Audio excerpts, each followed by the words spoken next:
What's up, everybody? Cinephile Mike here, and today I am joined by Alexander DeSouza and actress Morgan Kohan to discuss their new sci-fi short film, Holo, which is screening at the Tribeca Festival.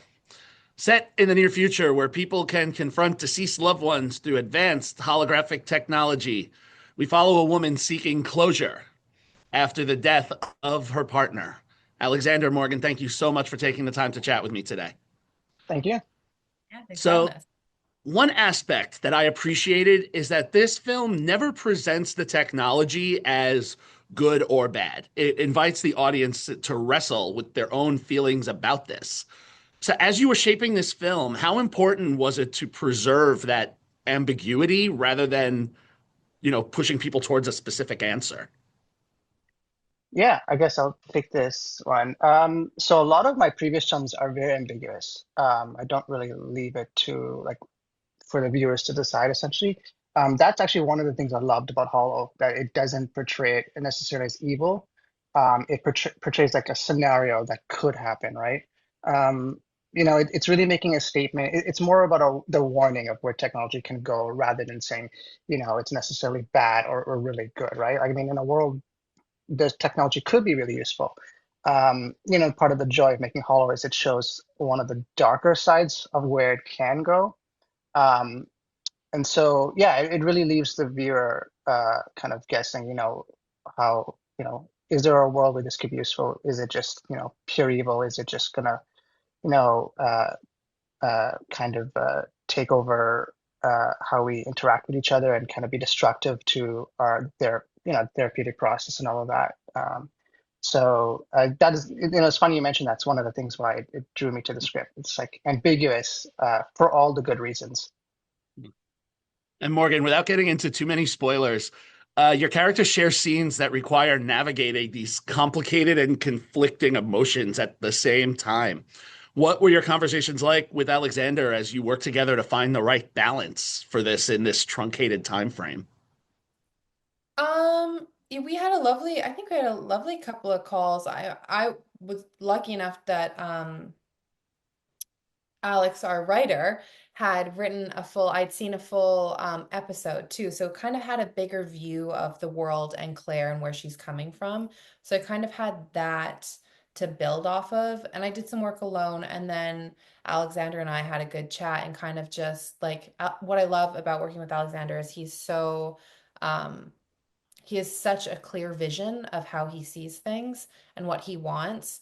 And yet, when I would come forward with things that maybe were a little bit different, he was very open to collaborating or talking about it or figuring out how things could kind of like meld together.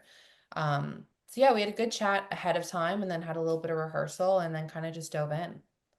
The film feels rooted in these conversations that we're already having, right? About AI, digital identity, and our growing reliance on technology. So I'm curious, as this project developed, were there any real world advancements that made the story feel like more immediate or relevant than when you first began working on it? It's a very good question. So for reference, we made the film in 2024. It's all a blur because it's been so long. But there was AI at that time. I think one of the advancements at the time was um, real-time rendering. I think like you can actually, present almost a lifelike human. And so that was kind of scary. But one of the things that's unique about Hollow is it's not AI. And that's what also drew me to it. Like it's a person pretending to be another person for the benefit of another person or a client. And so it was this weird combination of seeing it kind of come to life in the real world, but not exactly because Hollow is not fully AI. So yeah, if that answers your question a little bit, it's a mix. I mean, obviously we're way farther now with technology. To the point where I don't wouldn't say we're like we could walk into a room as Claire does and talk to a dead husband. You would still kind of know it's fake. I don't think we're at that level yet, but we're closer than when we shot it for sure in 2024.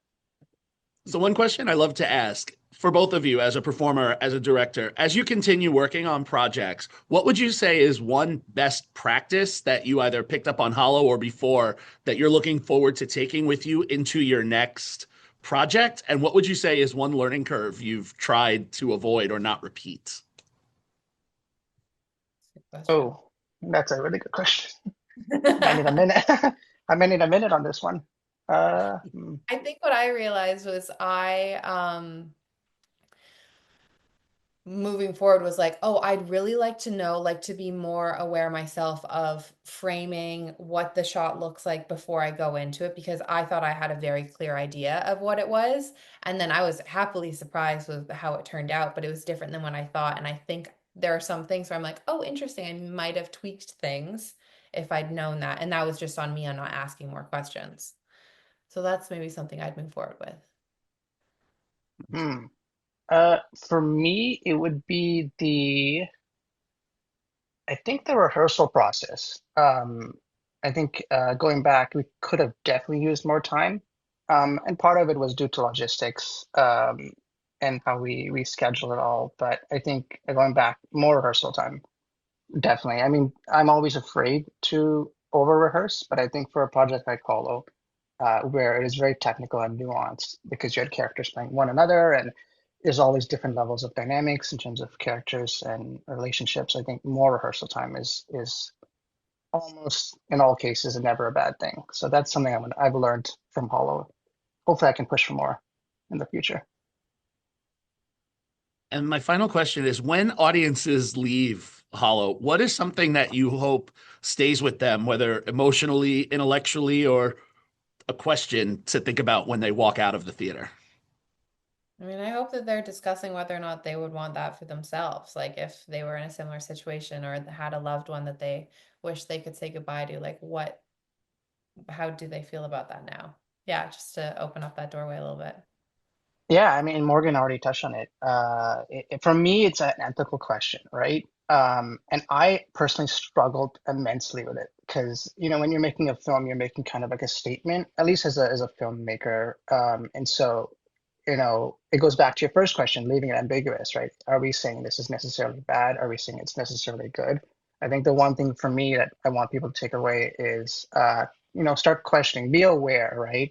Of what's actually happening and be like conscious of it, right? There might be a world where this is helpful, right? There might not be, right? If it's abused. So I think just being aware of how technology and not overly leaning on it all the time to, help us, um, um, find closure or whatever it might be. It's just more about the awareness, I think, and questioning technology. Well, it definitely raises some interesting questions that I'm still pondering. So, Mhm. mission accomplished. That's great. Alex, Alexander, Morgan, thank you both so much for taking the time to chat with me, and congratulations on Hollow and its Tribeca Festival premiere. For everyone watching, we will include screening information and details so you can find out more about the film, how to get tickets to check it out. If you enjoyed this conversation, please make sure to like, comment, and subscribe to the channel so you can see more filmmaker conversations like this, award season content, and always spoiler-free reviews, including my one of Hollow. Check out cinephilemike.com. And remember, until next time, this is Cinephile Mike telling you to take a break and watch something new. Alexander, Morgan, have a great time at the festival and a great day. Thank you Thank so you, much. Mike.